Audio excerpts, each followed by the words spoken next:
She was 18. Olympic, bound, disciplined, beautiful, driven, and on the morning of her final solo ocean training, Sadie Cross vanished.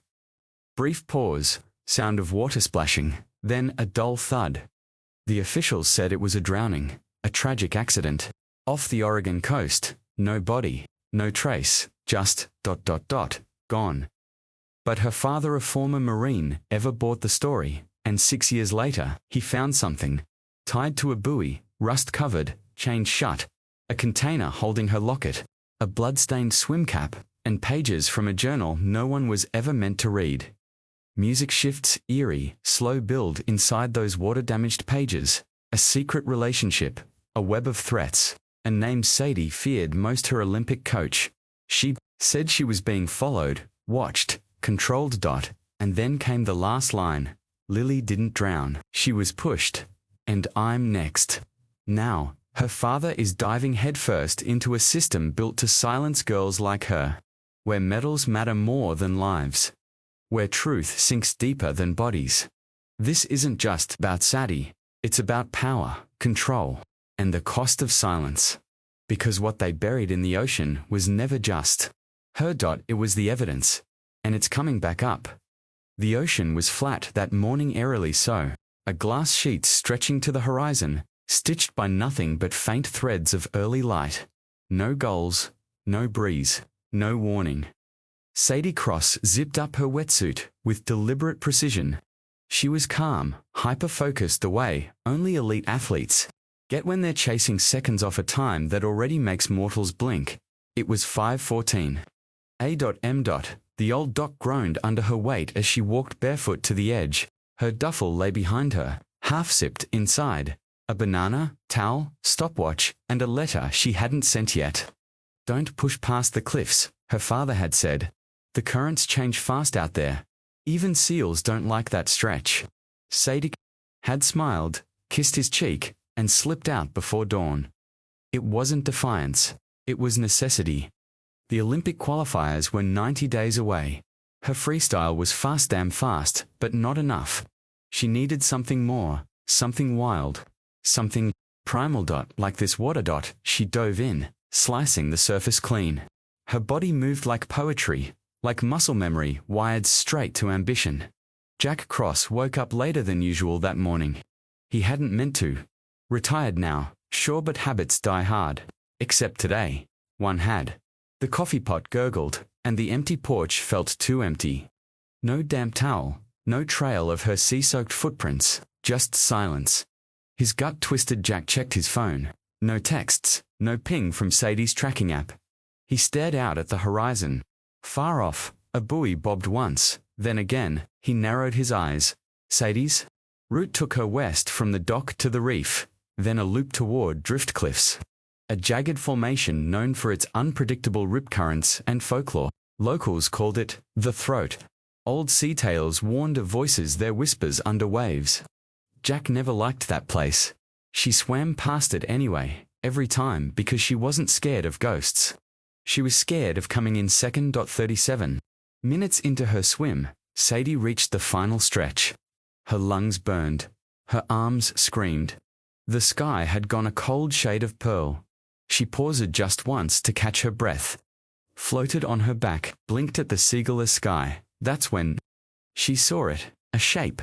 Just beneath the surface, long still, watching, she blinked, kicked once and it was gone. Her breathing spiked. She rolled over, switched to breaststroke, slower now, listening. Water slapped her ear, nothing.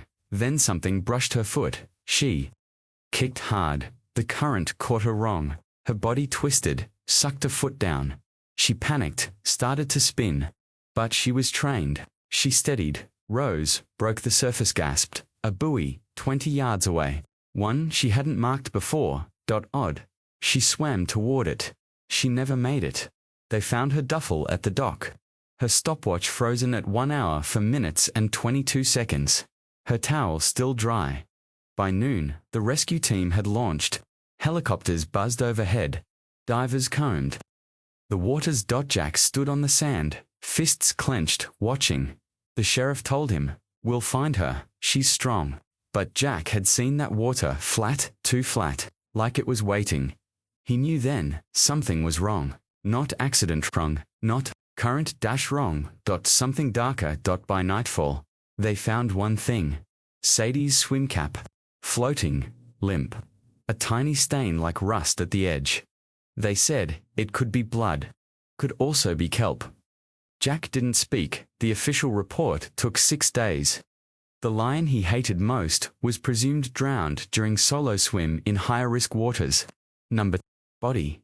No proof. Just a presumption. Jack refused to hold a memorial. Instead, he kept the porch light on. Every night, he mapped tides, logged sightings, bought a second kayak. He questioned lifeguards, interviewed her old coach, even hacked into traffic cams along the coast. Nothing. 6 years passed. The dock rotted. Her duffel bag faded under dust. Jack moved slower now, limped when it got cold, but the light stayed on, and the sea. He watched it daily, until one August morning, the ocean was flat again. Same strange calm, same silent air, and Jack, now 63, saw a buoy bob once, far out near drift cliffs, a new one, not marked on the rescue maps. He narrowed his eyes, loaded his kayak, and paddled toward it. The sea gives, they say. But it also keeps secrets. 6 days after Sadie vanished, the Coast Guard declared her case inactive. Not closed, just shelved. A folder tucked between accidental drownings and missing swimmers. Presumed dead. Jack read the phrase so many times it started to rot in his mind. No body, no weight, just assumption. They gave him her swim cap in a Ziploc bag. The rubber felt dry now, sun-warped. That reddish smudge still clung to its edge like dried paint. Could be anything, the sheriff had muttered. Kelp, rust, probably nothing. But Jack saw the way the man avoided his eyes when he said it. Probably nothing. That phrase would follow Jack like a ghost. The neighbors brought seroles. Friends dropped off flowers. His ex-wife, Elaine, flew in for 3 days and cried into her coffee before disappearing back to Utah. They hadn't spoken since the funeral that never happened. Jack didn't cry. Instead, he started mapping. On the 7th day, he cleared the garage, hung a corkboard the size of a door, pinned a map of the coast, then began logging every detail: tides, moon, phases, wind, speeds, buoy, locations, local currents, fishing boat, route, seagull, pattern, storm, data each night. He'd sit alone with a whiskey and his late wife's old telescope aimed out over the dark ocean, watching, waiting, measuring the way the sea moved, changed, pulsed. He wasn't just hoping, he was studying it.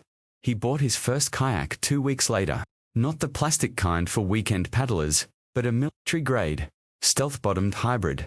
Ocean-ready, built for endurance. He named it Siren. At first, he stayed near the Cove Sadie's usual training loop. Then, gradually, he pushed further. The other fishermen called him Ghost Dad. He logged over 900 hours on the water that first year. Winter came, and still no sign. No body washed ashore. No partial wetsuit. Not a single item. That's what haunted Jack most, the absence. If the ocean had taken her, why hadn't it returned? Something. He consulted divers. Paid cash to old Navy buddies for sonar sweeps of the deeper shelves. They found rusted crab pots, a sunken skiff, and a shark with a propeller scar. But not Sadie Dutt. The house changed. He turned her room into a library wall plastered with notes, timelines, buoy logs, satellite photos. He drew red circles where she could have drifted if she'd drowned somehow. The circles always looped back to one place: drift cliffs. That crooked stretch of sea with its jagged rocks and whispering winds. Locals avoided it. Claimed they heard things there. Low voices, murmurs. Some said the water hissed. Jack didn't believe in ghosts, but he believed in patterns, and patterns don't lie. On the 2-year mark, the sheriff called him in. "We need you to let it go, Jack." Jack just stared at the man. The desk between them felt like an ocean in itself. "She's gone," the sheriff added softly. "You can't keep circling this." "She's not gone," Jack said. "She's just ... missing." The sheriff sighed. "You're not the Only one who's lost someone to the siege. Jack stood up, slow and deliberate. But I'm the only one who refuses to accept that it swallows people whole and keeps them without a trace. He left without shaking hands. That night, Jack poured himself a double, sat by the window, and looked at the buoy nearest drift cliffs. Just a blinking dot in the far distance. He muttered to the empty room, "She didn't drown." He repeated it until the bottle was empty. By year 3, Jack had a database, an actual database. He catalogued missing swimmers from the past 15 years, 18 along the Pacific Northwest, most ruled as drownings. Only for bodies recovered, 14 gone. He made a spreadsheet, time of year, age, last known location. Whether Sadie was the only one training professionally. The only one wearing a tracker until it went dead. One entry caught his eye. Lily Navarro, age 19, disappeared 8 months before Sadie. Same coastline, also a swimmer. Her case had gone cold. Jack tried to contact her family. Got stonewalled. He reached out to Sadie's old coach, Mallory, who now ran a private swim school in Sacramento. The man seemed rattled. Sadie was determined, Mallory had said on the phone. But she had her demons, Jack. You must have seen it. Jack clenched his jaw. She had dreams, not demons. Mallory sighed. Sometimes, they're the same thing. Click. By the 4th year, Jack stopped telling people what he was doing. They thought he'd gone off the deep end. He didn't care. He didn't need their belief. He needed answers. The ocean didn't lie.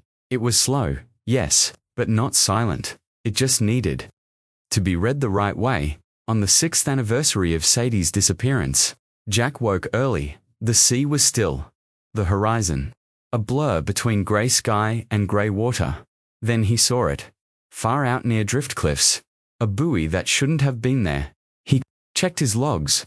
No record of a buoy in that position. No Coast Guard maintenance noted. No marker on the app. His pulse quickened. He packed light waterproof gloves, a camera, a crowbar, rope, his knife, loaded siren, and paddled. The closer he got, the more he noticed this wasn't just a buoy. Something was tied. Beneath it, wrapped in netting, half submerged, where the dash-worn dotrack reached down, fingers trembling. It was a sealed container, and inside it, he saw Sadie's locket. The ocean was quiet, not peaceful quiet, like it was holding its breath. Jack steadied himself against the light chop as the kayak bumped against the buoy. Rust clung to its sides like rot. Up close, it looked older than it should have been, battered, tilting slightly. Rope frayed, but it wasn't the buoy that had Jack's focus. It was what floated just beneath it, wrapped in netting, bound tight. With nylon cord, something heavy, box-shaped, and wedged into the side of the buoy's base, like it had been hidden on purpose. He reached over the edge, cold water soaking his sleeve, and yanked. It resisted. He gritted his teeth, and pulled again with a sickening suction pop. It broke loose.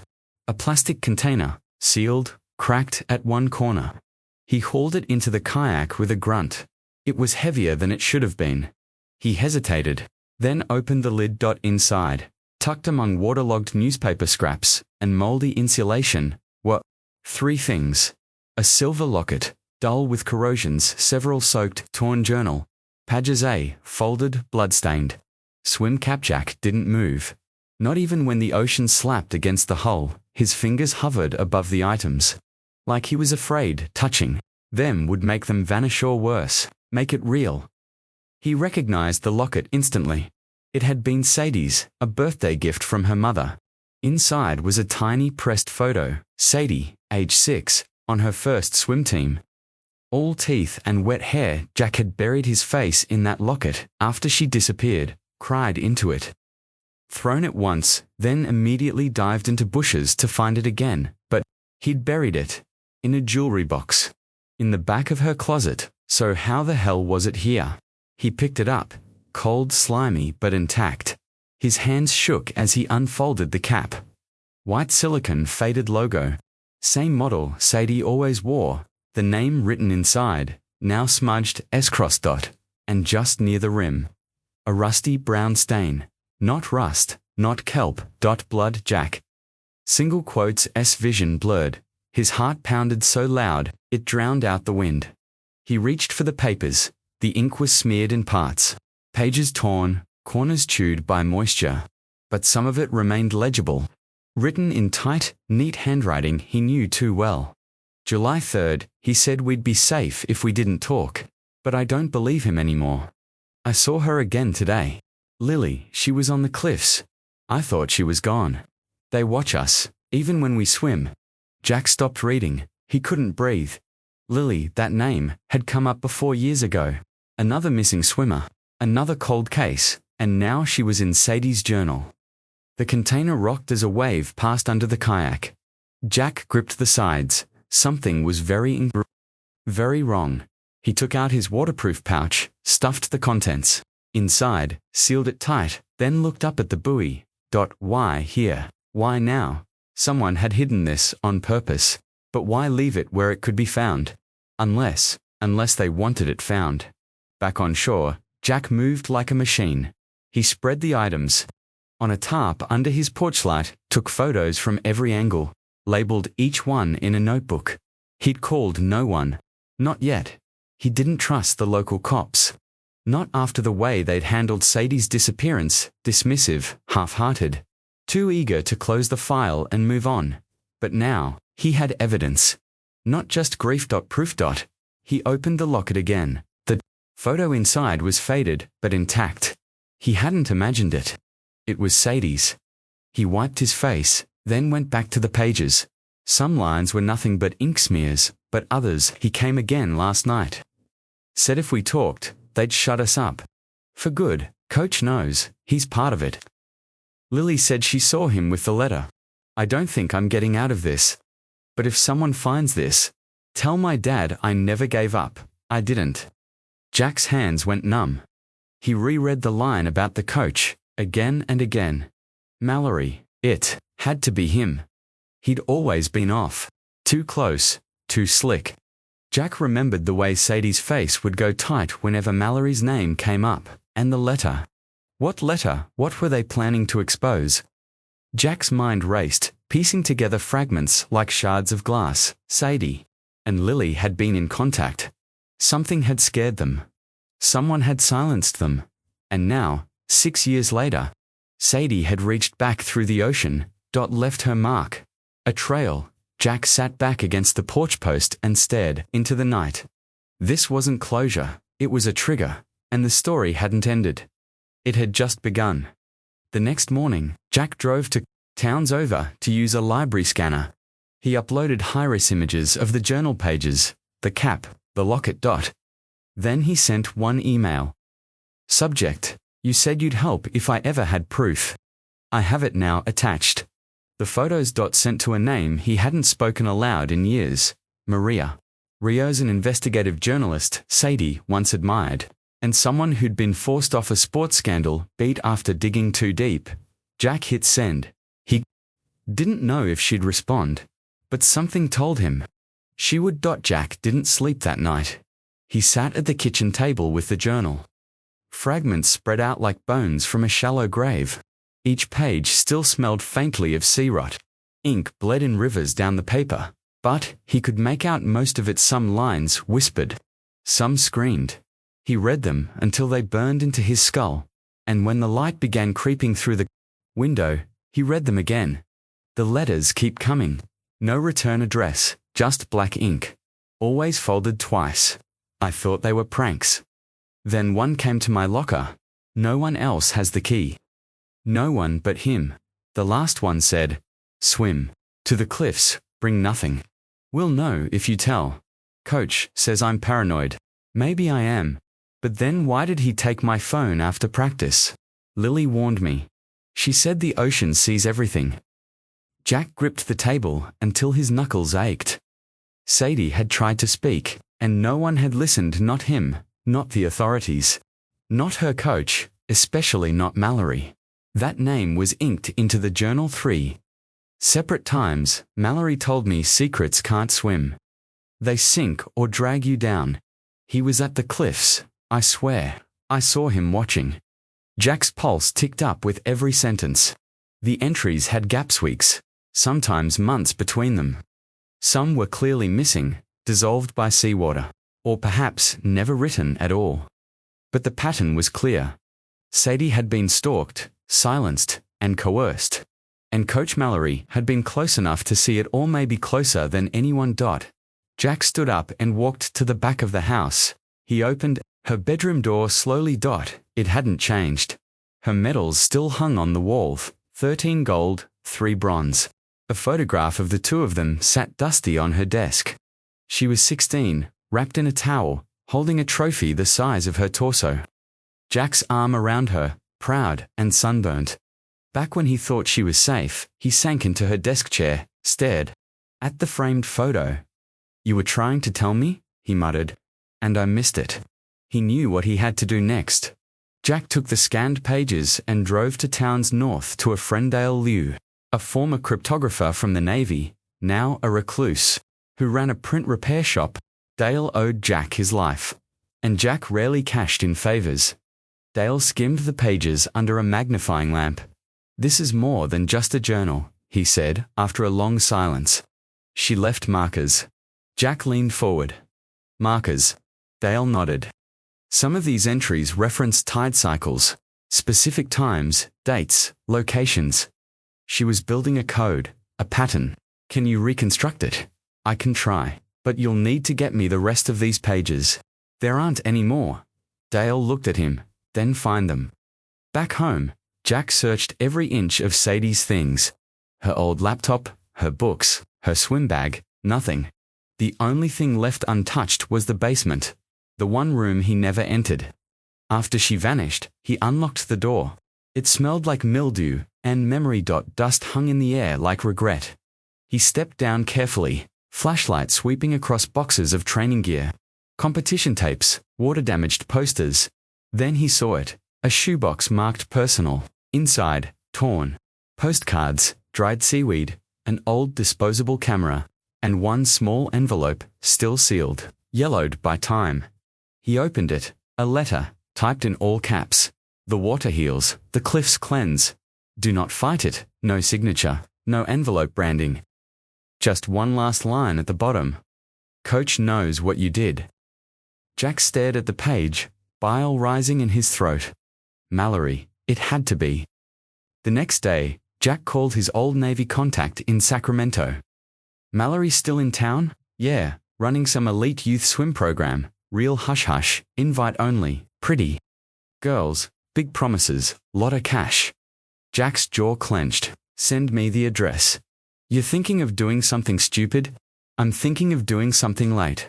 But before he could leave, something unexpected happened. His email pinged. Maria Rios had responded. Subject line, "Meet me. We need to talk. There's more to this than you know." The message was short. Coordinates to a coffee shop off Highway 1. No explanation. Jack grabbed the journal, the locket, and the swim capand left. Maria was already there when he arrived. Dark sunglasses, notebook, recorder in hand. Older than he remembered, but the same fire behind her eyes. "I didn't think you'd actually reach out," she said. "You said to call if I had proof." She looked at the items. Her fingers trembled slightly as she turned the locket over. "I remember this girl," she said. "Sadie Cross. I tried to run a piece on her disappearance, got told to bury it, told it was a nothing story." "It's not." "No," she said softly. "It's not." She reached into her bag, pulled out a folder. Inside, dozens of scans, letters, transcripts, reports, all signed with a symbol, a black wave inside a triangle. "Do you recognize this?" she asked. Jack shook his head. "This group's come up in 3 cases I've worked. All athletes, all swimmers, all disappeared off the record. No media, no follow-up, and they all had one connection. Mallory." She nodded. "Mallory was involved with every last one of them." Jack stared at the symbol again. That triangle, that wave. "I think Sadie knew," he whispered. "And I think she was trying to expose them." "Then she didn't just leave you pages," Maria said. "She left you a path." Mallory's swim academy sat like a fortress at the edge of suburbia, tucked behind wrought iron gates, lined with tall hedges, cameras blinking discreetly from every corner. It was clean, Too clean. The kind of place built to erase questions before they're asked. Jack parked across the street and stared through the windshield. Kids were exiting with duffel bags and wet hair, escorted by exhausted parents who clearly trusted the brand, XL. Aquatics, a place that promised Olympic dreams with polished smiles. Jack muttered under his breath. Funny how something can look so perfect from the surface. Then, he got out of the car, locket in one pocket. Sadie's journal pages in the other. The receptionist smiled, but her eyes darted when Jack gave his name. Coach Mallory doesn't take walk-ins, she said. He'll take this one, Jack, replied voice flat. A pause. Then she picked up the phone and whispered something. A few moments later, a door opened at the back of the lobby. Mallory stepped out, older now, grayer at the temples, but the same slick confidence he always wore. Like a wetsuit, Jack, he said, like they were old poker buddies. Didn't expect to see you here. You've dodged me long enough. Mallory didn't flinch. Let's talk in my office. The room was large and minimalist walls lined with medals and framed photos of grinning young swimmers. A single photo of Sadie among them, small, barely noticeable. Buried between two state champions. Jack didn't sit. Mallory circled around behind his desk and smiled like a politician. I assume this is about Sadie. Jack dropped the locket and swim cap on the desk. You tell me. Mallory glanced at them, then leaned back, still clinging to ghosts, huh? Jack's jaw tightened. She came to you before she disappeared, Jack said. She told you. Someone was following her. She told me a lot of things, Mallory replied, suddenly cooler. Most of them made no sense. She was under pressure, fragile, not sleeping. Hallucinating, I think. Jack took a step forward. You're saying she made it up? I'm saying she wasn't well. And Lily Navarro. Mallory blinked. That name ring any bells? Jack asked. I've coached hundreds of girls. She was on your roster the year before Sadie vanished. She disappeared too. Mallory stood slowly, walked to a filing cabinet, and opened a drawer. Do you want to see Sadie's file? Jack didn't answer. Mallory pulled out a thick folder. Inside were practice logs, attendance sheets, performance reports. At the bottom a photo Jack had never seen before. He froze. It was Sadie, standing beside Mallory on the rocky edge of drift cliffs. She wasn't smiling. Wind whipped her hair sideways. Her eyes were red like she'd been crying. Jack grabbed it. This was taken. The day before she disappeared, Mallory didn't deny it. Why didn't I know about this? She asked me not to share it. Why were you even at Drift Cliffs? Mallory shrugged. She wanted isolation. A different training spot. I obliged. Jack's voice dropped. Or, you led her there. Mallory's expression hardened. Are you accusing me of something, Jack? Jack stepped back. I'm accusing you of knowing more than you're saying. Mallory sat again, calmly. You know grief can twist memory, can make people see connections where there are none. Jack slid the journal pages across the desk. These aren't my memories. Mallory skimmed the top page, face unreadable. But a vein twitched at his temple. Sadie was a troubled girl, he said finally. She needed help, not conspiracy theories. She needed protection, Jack snapped. And you were supposed to provide it. Mallory leaned forward. And where were you, Jack, while she was spiraling? You were too busy playing retired war hero to notice your daughter drowning in her own mind. Jack's fists clenched. I trained her to win, Mallory said coldly. Not to survive whatever delusions she created. Jack stared at him, then grabbed the photo, the journal, and turned to leave. Before he reached the door, Mallory called out, You know what's really sad, Jack? He stopped. You're never going to find what you're looking for, because you need someone to blame more than you need the truth. Jack didn't answer. He walked out. Back in his truck, Jack studied the photo again, Sadie's posture, her expression, the background. Then something clicked. He zoomed in. Behind her, etched faintly into the rocks, was a strange marking, a triangle enclosing a wave, the same symbol Maria had shown him. A chill ran through him. He took a photo with his phone and sent it to her. Text, Photo taken the day before she vanished. Symbol behind her. Maria responded instantly. Text. That symbol's tied to a private wellness group. Used to be a swim cult in the late 90s. Went underground. Funded by a non-profit, now linked to high-performance sports recovery. Existed quietly. In Oregon for years. Driftcliffs fits the profile. Jack stared at the screen. Swim cult. His daughter's coach. The cliffs. He drove straight to Drift. Cliffs. The road narrowed as the trees thickened, giving way to a rocky path that ended in a parking area overgrown with weeds. He climbed out and walked down the trail. The wind was brutal, slicing through his jacket. Waves slammed into the rocks below. He reached the edge and looked down. Same curve of jagged stone from the photo. Same dead air. He scanned the rock face. There, half hidden by moss, was the symbol, triangle and wave. Not a coincidence. A signpost. He pulled out the photo again, tracing Sadie's eyes. She wasn't just standing near it. She was pointing subtly, with her arm pressed to her side, not posing, signaling there was something else here. Jack stepped closer, felt the wind whip around him like a warning. Then he saw it. A rusted grate, half covered in bramble, set into the cliff wall just below the symbol. A narrow cave entrance, human-made. His blood ran cold. He stepped back, took a photo, and turned to leave. But in his gut, he already knew Sadie had been here. Jack sat on the edge of Sadie's old bed, the photo of her at Driftcliffs still clenched in his hand. The symbol behind her burned in his thoughts. A code, a warning, a trap. He'd stared at that cave entrance for an hour before leaving. He hadn't gone in, not yet. His gut told him to pause, to understand what she left him before rushing into darkness, and that meant finding out why she'd gone there willingly. Back at home, he dug through Sadie's school records again, anything she might have hidden in plain sight. Between folders, tucked inside a beat-up SAT prep book, he found a folded receipt from a counseling center in Astoria, dated just 3 months before she vanished. Jack remembered nothing about it. No mention of therapy. No ask for permission.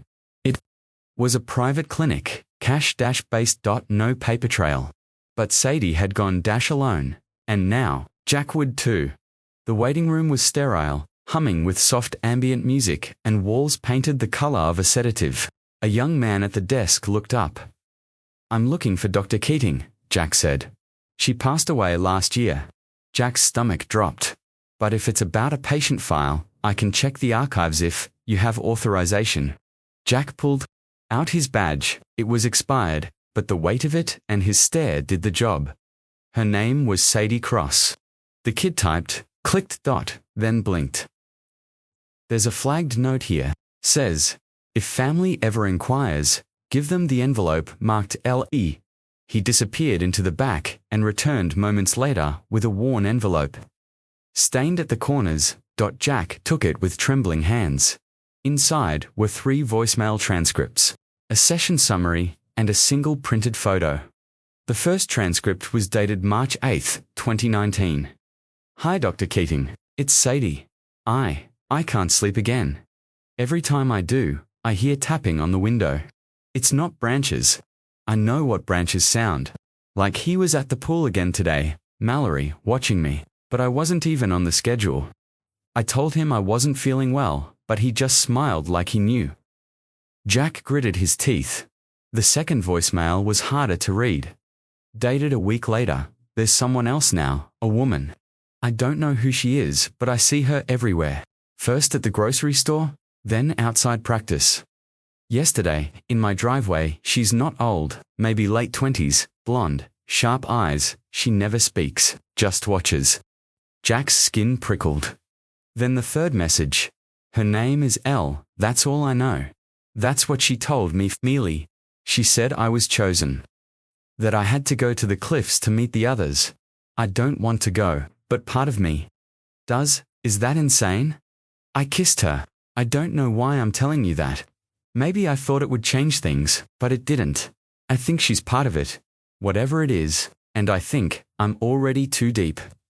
Jack sat in stunned silence. Sadie had told no one, not her friends, not him, not even Elaine. She'd been unraveling, and she'd been in love.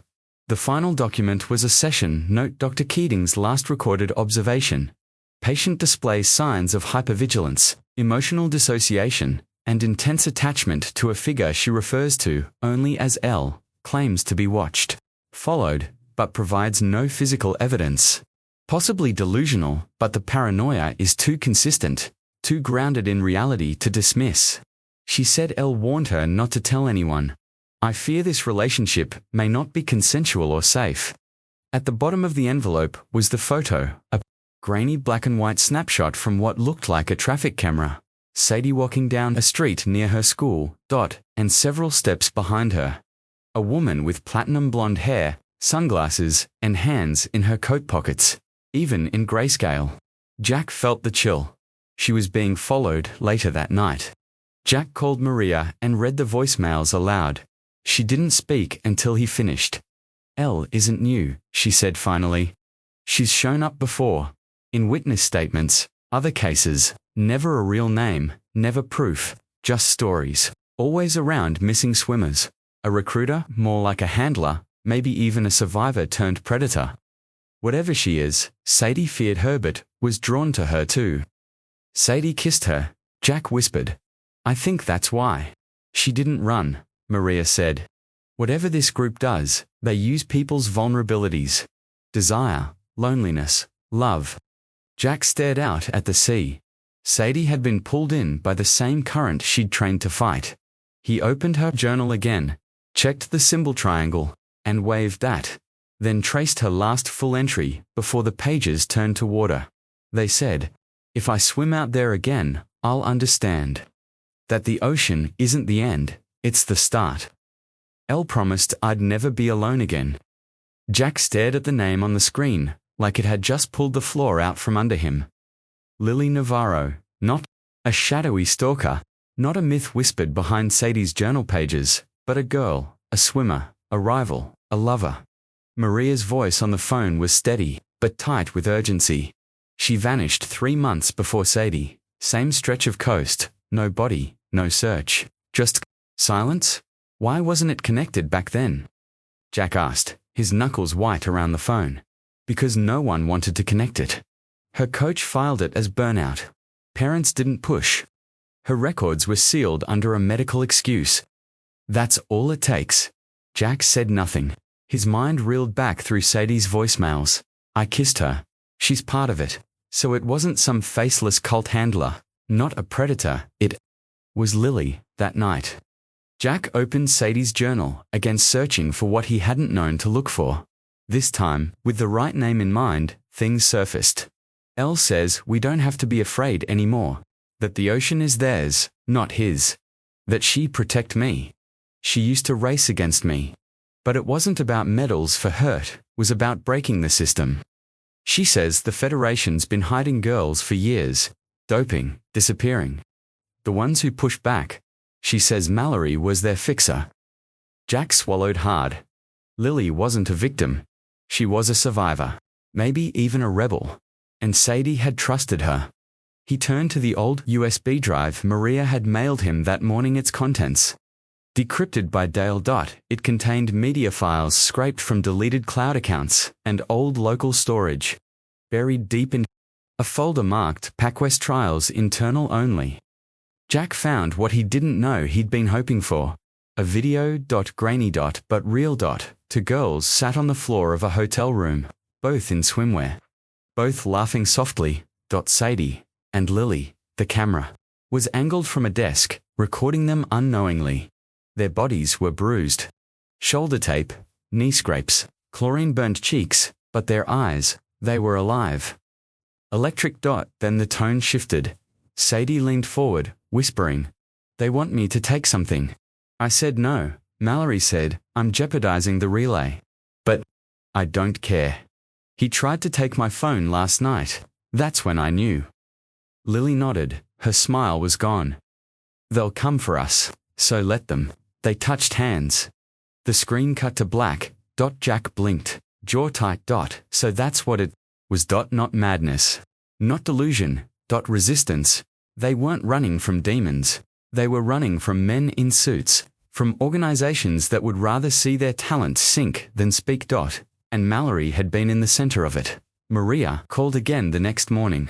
We found her. Jack nearly dropped the phone. Lily, she's alive. New name, new town. We traced facial recognition from old meat footage and public transport logs. She's in Portland. Jack's heart slammed against his ribs. Can we talk to her? She's off-grid, Maria said. But I have an address. Just be careful, Jack. If she ran this far, it's because someone wanted her erased. He drove out that night. The apartment was a third-floor walk-up near an industrial district.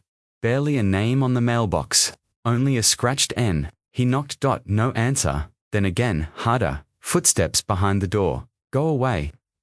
The voice was familiar, not from memory, from Sadie's voice. From those voicemails, her fear, her longing. Lily, Jack said softly. I'm Sadie's father. Silence. Then, the door cracked open. A pale face.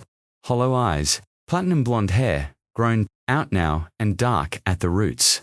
She looked older than her age, like time had soaked into her bones. I'm not who you think I am, she whispered. I think you're the only one who ever really knew her, Jack replied. She let him in. The room smelled like old books and cedar oil, sparse, a mattress on the floor, blackout curtains, newspaper clippings pinned to the wall, most of them about other swimmers, other disappearances. Lily sat, trembling, across from him. She loved you, Jack said. I know you were going to expose them. We tried, but they were bigger, smarter, funded. She took a breath. They got to me first. Took my phone, my journals. Told my parents I'd had a breakdown, that I needed rehabilitation. I ran before they could make me disappear. Jack slid the photo across the table. The one of Sadie at the cliffs. Lily's eyes welled. She went there to find me. We had a plan. I was supposed to meet her, but she didn't. I couldn't. They were watching me. I sent a message to stop her, but she never got it. Or, she ignored it. She pulled something from her pocket. A small laminated piece of paper. I found this inside her locket. Hidden behind the photo, Jack unfolded it. A-list. Names. Girls. 7. Of them all missing. Swimmers. Dates. Training centers, coaches at the bottom. The triangle landwave symbol. And scrawled in the margin, in Sadie's tight handwriting. We are not ghosts. We are not lost. We are taken. Jack stood. Lily didn't stop him. But as he reached the door, she spoke. There's one place left. A facility near Driftcliffs. Underground. Off book. Maria's files mention it, but it was erased years ago. What was it? A recovery center for girls who didn't cooperate. Jack felt the air leave his lungs. He turned back to Lily. Do you think she's still alive? I don't know, Lily said. But if she is, she's there. It stood like a skeleton on the dunes. The beach house. Once a coastal rental for out-of-towners and elite swimmers needing mental resets. Now sat abandoned, weather-stripped blinds, twisted like broken fingers. Roof sagging from years of salt wind gnawing at the frame. Jack parked his truck down the road and walked the last quarter mile under moonlight. The ocean murmured to his left, constant, disinterested. Maria's last tip had been brief. The cold house, she trained there. Before the Federation lost track of her, locals say it's haunted. Break in, but be careful what you find. Jack tightened his coat and pushed open the warped side gate. The back door was unlocked, no alarm, inside. The air was cold and hollow, filled with the scent of mildew and damp plywood. Furniture covered in canvas sheets, old yoga mats rolled up like bodies in the corner. He climbed the creaking stairs and turned right, following Sadie's old route from archived training logs. The attic, where she liked to review her form alone. It was a cramped, pitch-black space. He flicked his flashlight, cobwebs, dust boxes, and then, just past the window that faced the beach, a wooden crate, covered in a black tarp. Jack pulled it off. Inside, 3 old camcorders, a half-broken laptop, and one mounted solar cell, with wires leading out through a jagged hole in the roof. He turned the nearest camera over in his hand. The charge light blinked green, still powered, still recording. He hit play. At first static. Then sand dunes. Dated 3 years ago, nighttime. The camera appeared to have been set in the attic window. Pointing down at the beach, Jack fast-forwarded. Then he saw it, a figure, dressed in black, hooded, barefoot, dragging something behind them. No. Someone, a girl, thin, limp, wearing what looked like a swimsuit. Jack's stomach flipped. The figure stopped at the base of the dunes, crouched, looked around, then hoisted the body over their shoulder and disappeared behind a cluster of beach grass. The time stamp flickered. 2:37 a.m. No audio, just grainy footage, but enough to freeze the blood in Jack's veins. He rewound and slowed the playback. The masked figure had something clipped to their hip, a badge or lanyard. The girl's face turned just enough to catch a beam of moonlight. Sadie. It had to be. The moment passed in 2 seconds. Then they were gone. He checked the second camera. This one showed the interior of the attic, motion-triggered, dated a week before the beach footage. Sadie appeared in frame, fiddling with the solar panel, talking to herself, whispering, recording something. The audio was faint, but clear enough with headphones. If anything happens, this camera will keep recording. No matter what they tell you, I was here. She walked up to the lens, stared directly into it. If someone finds this, don't trust Mallory, don't trust the Federation, and don't think it was an accident. I didn't drown, she paused, voice cracking. Lily, I hope you made it out. Jack stopped the tape, pressed his fingers to his eyes. This was no longer theory. This was confession. She had known. She had expected to vanish, and she'd set a trap for them. Jack backed up the footage onto a flash drive and pocketed it, then turned back toward the attic door. That's when he heard it. Floorboards creaking, not from the house. Settling. Footsteps. Jack doused his flashlight and pressed himself against the attic wall. Another creak, closer than a voicemail. Low, controlled, double quotes. Thought, this place was shut down. Another voice, female, clipped. Maria's been sniffing. They'll come for the tapes. Jack's breath caught. He recognized that voice. It was Lily, but it sounded ... wrong, mechanical, flat. No one's supposed to know about the cold house, the man said. We'll torch it, Lily replied, but check the attic first. Jack backed into the corner, heart hammering. He heard footsteps on the stairs. A flashlight beam danced across the floor. 2 shadows moved just beyond the attic trapdoor. Anything? Dust and weight. The trapdoor creaked open. Jack raised the camera bag like a weapon. Then a phone buzzed from downstairs. The woman cursed. We have to go. Footsteps retreated. The trapdoor slammed shut. Silence returned. Jack didn't move for a full minute. Then he exhaled, carefully lowered the bag, and crept down every step, a scream in his muscles. He waited another hour before leaving the house. Outside, the wind howled louder than before. The ocean no longer sounded disinterested. It sounded hungry.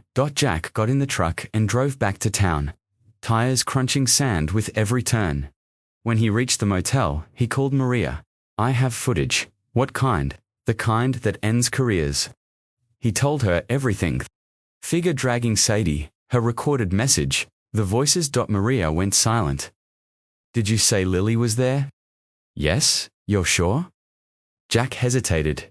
It sounded like her, but, Lily's terrified. In hiding, Maria finished. Why would she show up there? Exactly. They met at dawn. Maria watched the footage 3 times. Then, said nothing for a long while. When she finally spoke, her voice was cold. They're using her. Jack nodded. Or someone made her choose a side. She might not be your ally anymore. Or maybe, Jack said, they just made another Sadie. Maria stared at the waves outside the window. They'll know you were there. The footage will be burned within hours. Jack held up the flash drive, which is why I made 5 copies, and if they know you were there. He looked at her. I hope they're ready. Jack stood outside the Lincoln County Sheriff's Department, the morning chill biting through his coat. In his hands, a manila envelope holding the footage from the attic. Transcripts of Sadie's voicemails, Maria's notes, and the flash drive. With the beach video, he had everything. Proof. Or so he thought. Detective Renard sat across from him in a cramped office, lined with dusty file cabinets and a faint scent of old coffee. Mid-40s eyes like dull marbles, demeanor politely dismissive. Jack laid out the evidence, piece by piece. The footage, the journal, the names, the symbol. Renard nodded occasionally, took notes, asked the right questions, but Jack could feel it, the slow, bureaucratic dissociation. Mr. Cross, Renard finally said, fingers laced over a yellow notepad. I understand your concern. I do. Losing a daughter, it leaves a mark. Jack stared at him. This isn't grief, it's evidence. Renard sighed. We'll send the video to digital forensics. But that house's ownership has changed hands 3 times since the date stamp on the footage. Hard to prove chain of custody. And as for the journal, she wrote it herself, Jack snapped. In her own words, she named people, she named places. I see that, Renard said carefully. But these entries aren't dated consistently. Some of the handwriting is water damaged. Some of the names, Mallory, for example, are speculative, at best. Speculative. We interviewed him 6 years ago. Cleared. No motive, no history of misconduct. Jack leaned forward. You didn't know what to ask back then, and this Lily Navarro. Renard continued, flipping to a printed screenshot of her traffic cam image. Missing girl, no confirmed sightings. Your theory is she, what, came back from the dead to stalk your daughter? Jack bit back a curse. She was never dead, and she's still alive. I spoke to her. Renard's brow lifted. Did you record this conversation? No. Anyone else present? No. Then, it's your word, Mr. Cross. Jack stood, heart pounding. So that's it, you'll shelve this too. Like every other girl they erased, Renard tapped the file. I'll pass this to the district office. But if I may, grief warps things. Makes connections where there are none. Sometimes we chase ghosts that aren't there because it's easier than accepting the truth. Jack's jaw clenched. You sound just like them. Outside, the wind howled. He called Maria. They're not taking the bait. I told you they wouldn't, she said. They're protecting something bigger than Mallory. He slammed his truck door. So what now? You said you had 5 copies. Let's use them. Within 24 hours, Maria published an anonymous exposé online under a pseudonym. A gripping feature. The swimmers who vanish, a pattern of silence in U.S. aquatics. It included Sadie's voicemails, still images from the beach footage, transcripts. The names from the locket list, Mallory's name blurred, for legal purposes, but visible enough for the trained eye. The story exploded on message boards, activist pages, and fringe networks. Maria's inbox flooded. Whistleblowers, anonymous swimmers, coaches, and then the backlash. The Federation released a statement. The next morning, we are saddened by the re-emergence of conspiracy theories regarding the tragic loss of Sadie Cross, a promising young athlete who suffered from ongoing mental health issues. We ask the public to respect the privacy of her family and teammates. As for recent allegations made by unverified internet sources, we are pursuing legal action. We stand by our coaches and our legacy. Jack watched the press conference from his motel bed, fists clenched so tightly they shook. They'd painted her as unstable, him as obsessed, even Lily labeled as violent, emotionally manipulative, known to engage in unbalanced behavior. They'd flipped the narrative, weaponized it. He was now a paranoid veteran harassing coaches. A man unable to let go. Maria's phone was tapped. Her car followed. She had to leave the state. I'm sorry, Jack, she whispered in their last call. They made me the crazy one too. The next morning, a lawyer from the Federation visited Jack's motel. Her tone was polite.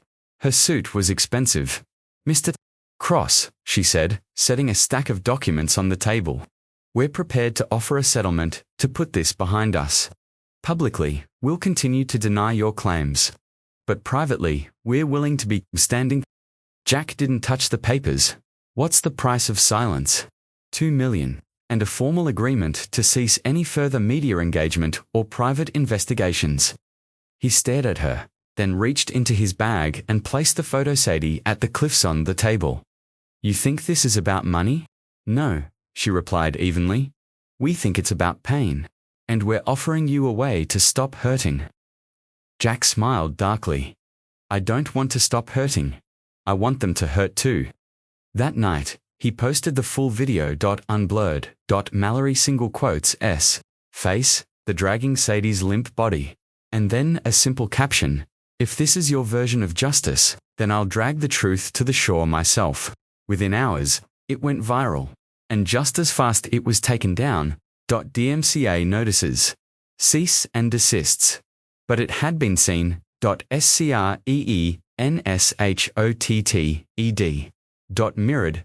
Copied, and the questions started coming, not just from bloggers, but from legitimate reporters. From former Olympians. From Congress. But then, someone kicked back harder. Jack's truck was vandalized. A letter left under the windshield. Stop digging, or we bury more than your daughter. He handed it to the sheriff's office. They shrugged. No, fingerprints. Likely a hoax.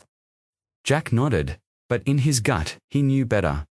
One night, unable to sleep, he returned to Sadie's room, sat on the floor, surrounded by her medals, her books, her memory. And he whispered into the darkness, they made you the lie. He stood, walked to the desk, and pulled out the only thing she hadn't hidden, the training log she'd kept since age 12. Inside, on the very last page, was a scrawled note, if anything ever happens, go to the tunnels, follow the rocks. That's where they go when they don't want to be found. Jack's eyes widened. He hadn't seen it before, but maybe he hadn't wanted to. The tide was lowest, just after 3:17 a.m. According to the GPS tide charts, Jack had spread across his motel table, littered with cold coffee cups and scribbled notes. Every cross-reference timestamp from Sadie's journal, her voicemails, and the footage all pointed to one thing. The ocean hadn't taken her. They had, and they'd buried their secrets beneath it. The entry was burned into his mind. If anything ever happens, go to the tunnels, follow the rocks. That's where they go when they don't want to be found. He followed the rocks. Literally. A jagged cluster near drift cliffs that locals called the Devil's Teeth. Narrow ridges barely visible during high tide. But at night, when the sea peeled back like a curtain, the truth waited under the waves.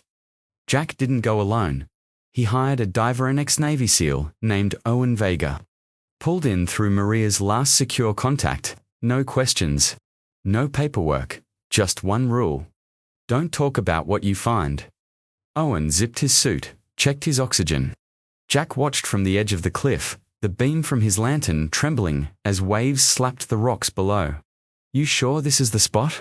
Owen asked. Jack didn't answer. He pointed, and Owen dove. 30 minutes passed, then 40. Jack's throat dried out, breath shallow. Just as panic started creeping up his spine, a hand broke the surface. Then another. Then no one dragging a large black mesh bag up the shoreline. Jack ran to meet him. Wasn't easy, Owen panted. Stuck between two submerged columns, but it was there. Someone didn't want it moving. He dropped the bag at Jack's feet.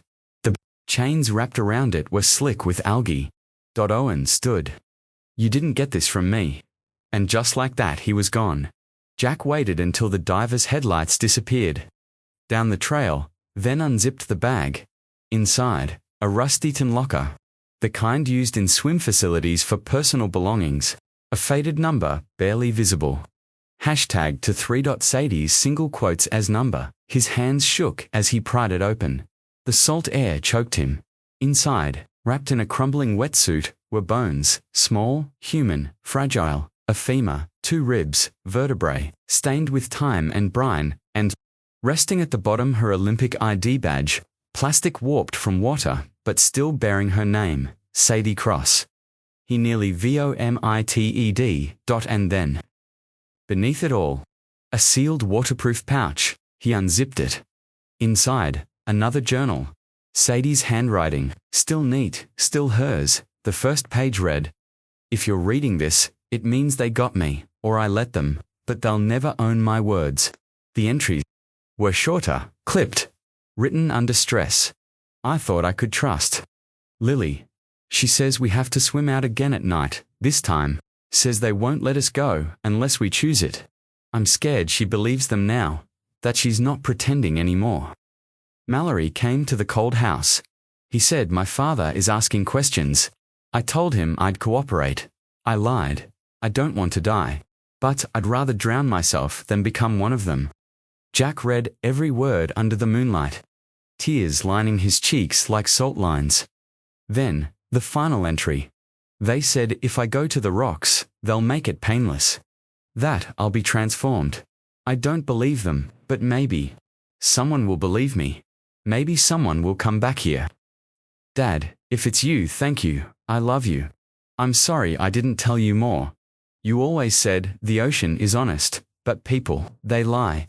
Jack collapsed to his knees. The sand felt like knives beneath him.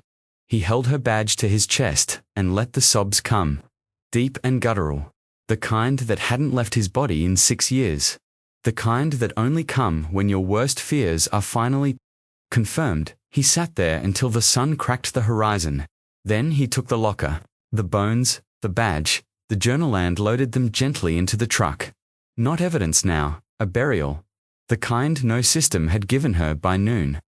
News had leaked again. Maria, operating from an encrypted server in Montreal, published part 2 of the expose, this time with pictures, the bones, the locker, the badge, the journal excerpts, and a new headline. Olympic secrets, sink no more. What Sadie Cross tried to tell us. Social media detonated. Reporters flooded the Federation's press lines. Ones, former champions, names with medals, started speaking out. And Mallory vanished. No comment, no appearance. His private swim academy was shut down within hours of the article's release that night. Jack sat in his motel, watching Sadie's old races on mute. The sound didn't matter. He knew the rhythm of her strokes, the flick of her wrists, the look in her eyes before every dive. She'd known even then, known what waited beneath the surface. And yet she swam anyway, because that's what she was taught to do. Swim, breathe, obey. But now she would be heard, because her father didn't. Drown in the system, he tore it down. One wave at a time. The second journal sat like a confession booth on Jack's motel bed. He hadn't opened it all the way. Before, just skimmed it in shock.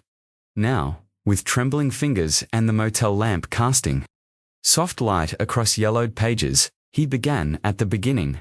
No commentary, no redactions, just her voice.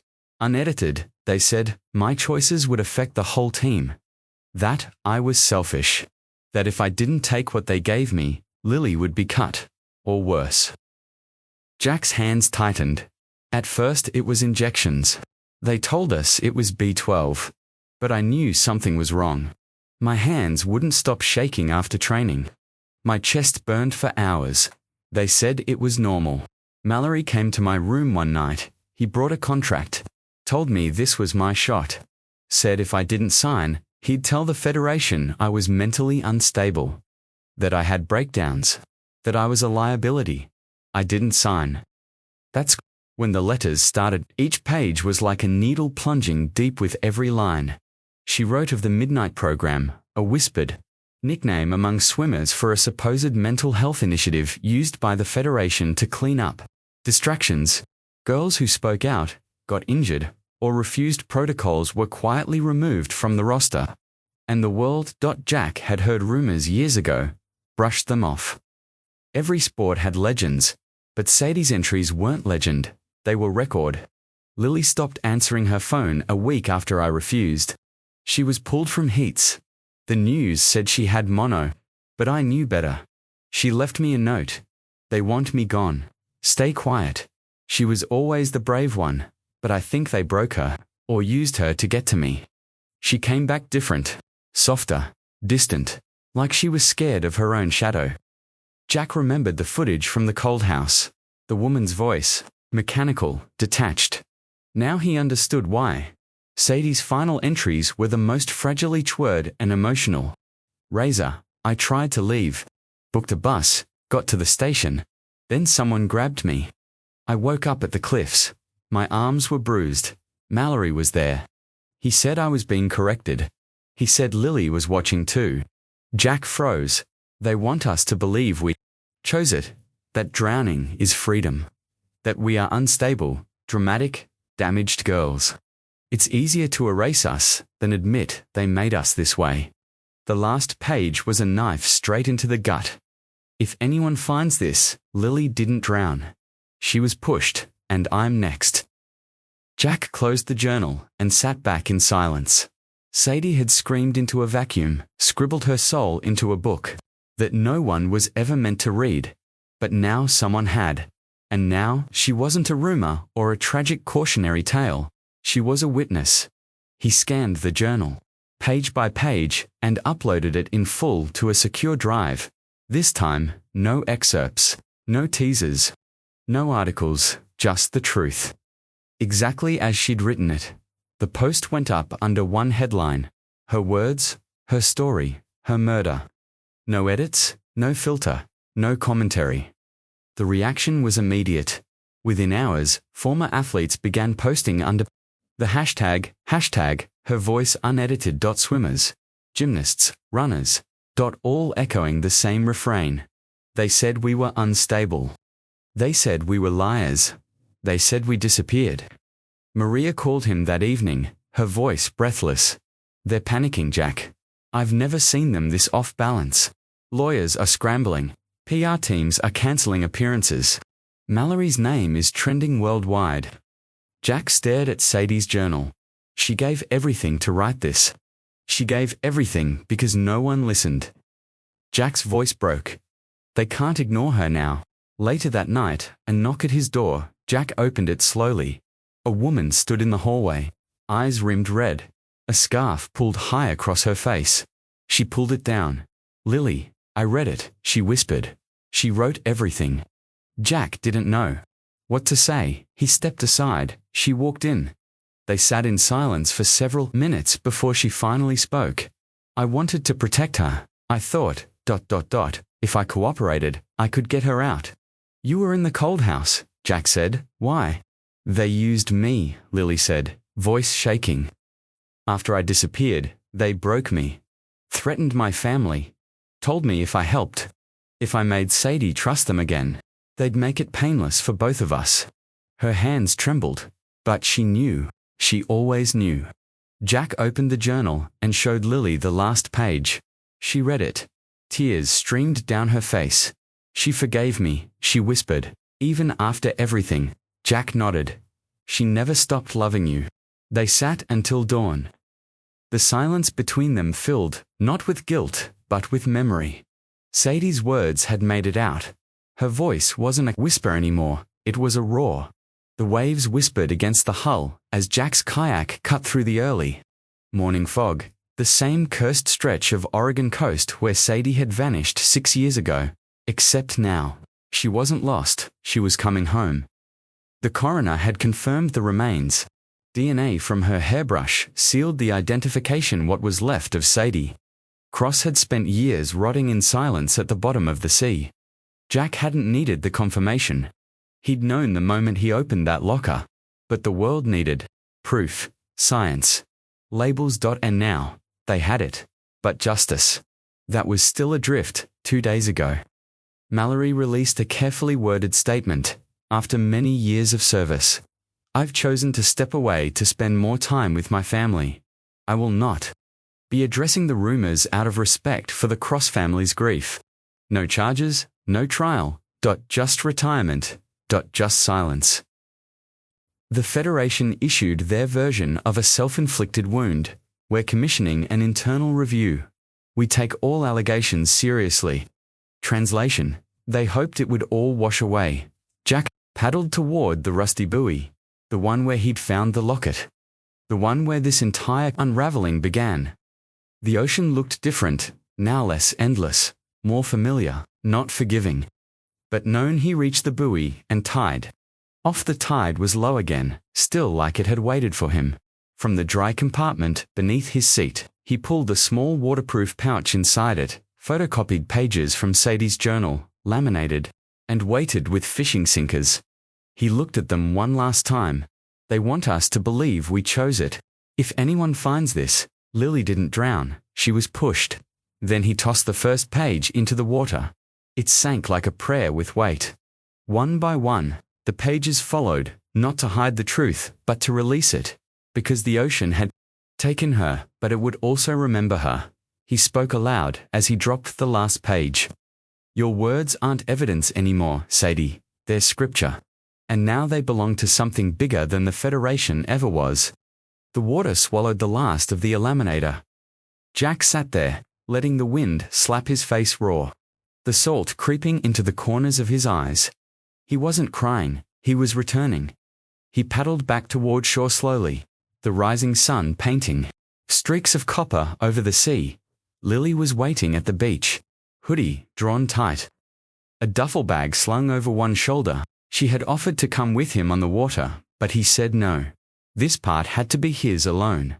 He stepped out of the kayak and let the waves lap at his ankles, then walked to her in silence. She handed him a folded envelope. Came this morning, she said. Unmarked, he opened it. Inside, a single photo. Mallory. At an airport boarding a private jet. Destination blurred. Jack crumpled the photo. He's running. Lily nodded. He knows you won't stop. Jack looked at her. I'm tired of fighting ghosts. You're not fighting ghosts, she said softly. You're fighting the ones who feed them. Back at the motel, Jack packed for the last time. He left behind the kayak, the tide maps, and a laminated photo of Sadie smiling at age 10, with a mouthful of braces and chlorine-blurred eyes. He didn't need reminders, she was everywhere. Now. Maria called. Her voice was lighter. A story had aired. CNN. Primetime, they called it. The silent pool. What Sadie Cross tried to tell us. The journalist had used the full journal, verbatim. Sadie's words. Not commentary. The nation hell. The world was finally listening. Too late for her, but maybe not for the next girl.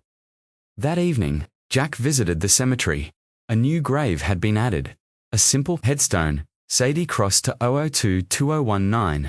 She didn't drown. People left flowers, ribbons, even swim goggles. Somebody left a note. You gave us the courage to speak.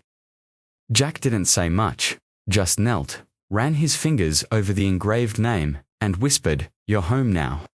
Behind him, the wind picked up. And somewhere in the distance, waves broke. Later that night, Jack checked into a small cabin near the mountains. No water, just trees. Silence. And space to breathe. He poured himself a cup of coffee, opened his laptop, and started writing, not about Sadie, but about the others. The ones who weren't famous, who didn't have medals, who were still missing. His first line? Justice doesn't come in waves. It comes in ripples when people stop being quiet. Outside, the moon rose, and somewhere far out at sea, the pages floated. But they didn't disappear. They became part of it. Sadie's story wasn't over it was circulating, like tidewater around a buoy, waiting to find its next shore.